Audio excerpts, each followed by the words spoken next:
পেঁয়াজ দিয়ে যদি হয় পেঁয়াজই, তাহলে আলু দিয়ে বানালে তাহলে কি হয় আমি ঠিক বলতে পারছি না। আমি এটা আলুর পকোড়াই নাম দিলাম, আপনারা বলতে পারেন যা খুশি নাম দিতে পারেন।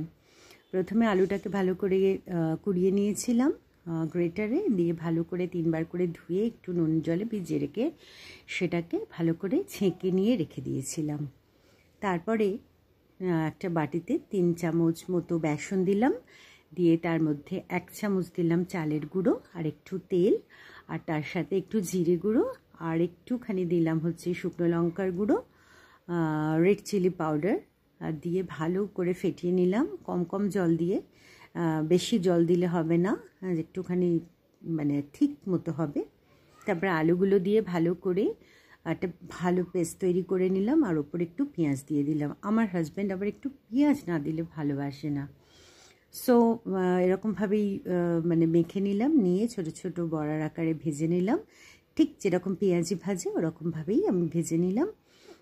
দারুণ হয়েছিল খেতে, বা মানে সন্ধেবেলা স্ন্যাক্স হিসেবে আপনারা খেতে পারেন মুড়ি দিয়ে, কেউ আসলে বানিয়েও দিতে পারেন, বা ভাতের সাথেও ভীষণ ভালো লাগবে। যদি আপনাদের ভালো লেগে থাকে এই আলুর পকোড়াটা, অবশ্যই আপনারা একটু লাইক করে দেবেন, কেমন লাগলো সেরকম একটু বলবেন। আর আপনারা ভালো থাকবেন।